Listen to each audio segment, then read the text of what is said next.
I am so sick of this conversation, but here it goes. Reparations. King Charles and Sir Keir Starmer are set to face a demand that the UK pays £200 billion in compensation for its role in the transatlantic slave trade. 15 Caribbean governments have decided to put slavery reparations on the table at the Commonwealth Heads of Government meeting in Samoa later this month. Of course they have. Who doesn't like being given pots of money because they believe they've been wronged? UN Judge Patrick Robinson even called the 200 billion figure an underestimation of the damage caused by the trade. He said that he was amazed that countries involved in slavery think that they can bury their heads in the sand on the issue, and stated once a state has committed a wrongful act, it's obliged to pay reparations. Guys, very quickly before we get into the content today, and that is today's topic, which is reparations. Yes, you know, it's been trending today, and what's going on is that the Caribbean government are trying to seek £200 billion as compensation for the slave trade that was abolished, you know, over 200 years ago. Now, just very quick before I get into the reaction with Nana Akuya, and that is, you know, I do not believe the black people are serious about reparations. We don't really care for black life. We see that in America when it's gun violence, in the UK when it's knife-on-knife crime. We see that in Africa when it's time for corrupt, kleptocratic governments to be stealing from the people. They couldn't care less. We don't care about black life. We must be honest about that. And if we cared, then we'd have something to say about the current slave trade that's happening in Libya. Why no black person is talking about what's going on in Libya and North Africa and the Middle East? The current slave trade, not abolished, current slave trade happening right now in the northern part of Africa, Mauritania as well. I've been seeing so many videos, but the black community don't care. And why is that?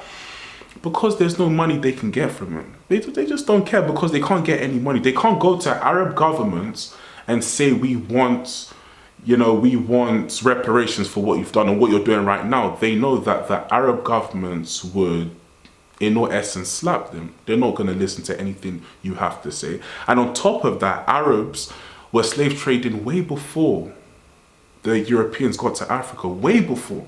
You know, over 10 million people were transported into the Arab world from sub-Saharan Africa, but you never ever hear a black person asking for compensation from the Arab nations. Never. And we were selling ourselves in Africa. You know, we sold ourselves. In fact, there was a Nigerian aristocrat by the name Madam Tinubu. That was her name, Madam Tinubu. And she was heavily involved in the slave trade. You know, profiting from it. She did not want the abolition of slave trade at all. She wanted it to carry on and she wanted to be as rich as possible. And she was like, this is a good thing. You know, so basically what we're seeing, you know, around the world, and if you really pay attention, we see that it's a very unfortunate thing that black people just unfortunately don't care much for. We don't care about each other, you know, but when it's just time to, you know, get a cash grab and say, hey, that was bad what you did, you know, over 200 years ago, 400 years ago, so we must be compensated. It's like, hang on. When you start playing that game, then everyone can be looking for compensation from everyone. You know, it just never, ever ends. And if you're really serious about reparations, like I said, you know, you go to Saudi Arabia. Hey, Saudi Arabia, we want, you know, 200 billion from you. Then you'll go to ourselves in Africa and say, hey, we want some reparations. But we don't do that. The reparation conversation is only in Europe. And it's only in America, Canada. It's like, hey, you guys, there's a lot of GDP here. So we want some of that reparation money.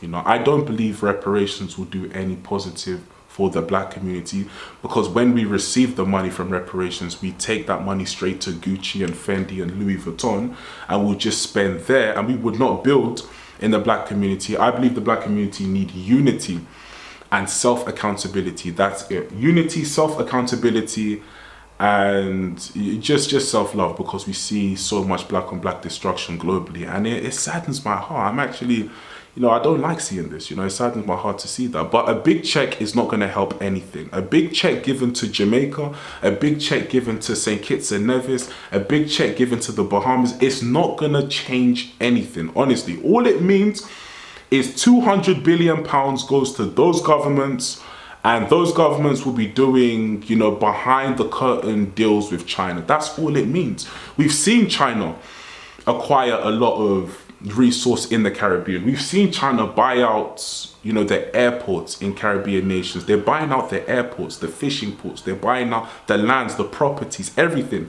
We're seeing that. They're owning most of the infrastructure in the Caribbean. We see that the Caribbean leaders are selling their people out.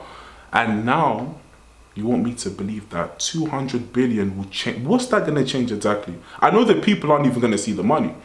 Going to go to the government, and what the government are going to do is just do business, or just put the money in the pocket. That's all, you know, we're going to see. And in Africa as well, I'll just be honest, the same with Africa. We see that, you know, they just put the money in their pockets, you know, and this is unfortunate, but it's the truth. You know, before a lot of African nations had independence, I'll be super honest with you, Africa was powerful during the colonial era. More powerful, way more powerful than today.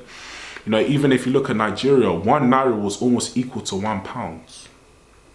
1 naira, £1. Post 1960, just a few years after independence, 1 naira was almost equal to £1. And now £1 is over 2,000 naira. Like, we've absolutely destroyed the currency.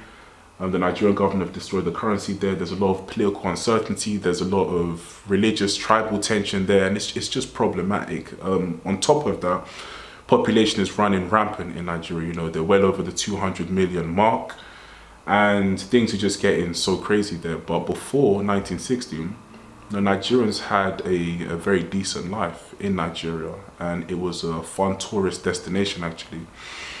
So yeah, look, giving a bag of money to African and Caribbean governments will never be in the favor of myself. I do not support that. It will never even touch the people anyway. The governments will just use that to do business. And on top of all the natural resource that African government, let me speak for Africa now just very quickly, on top of all the natural resources they have, they don't even look at the people. So how, if a reparation check gets to Africa, what's that going to change if they don't even look after the people with their own current resource and they're stealing it?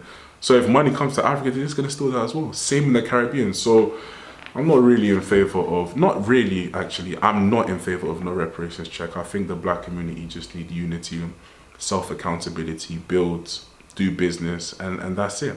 You know, because once the check comes to the black community, it's only going to go back out to luxurious brands. You know, if it touches the people, that is. And if it touches the government, it's just going to go into the leaders' pockets. So yeah, that's just what I think.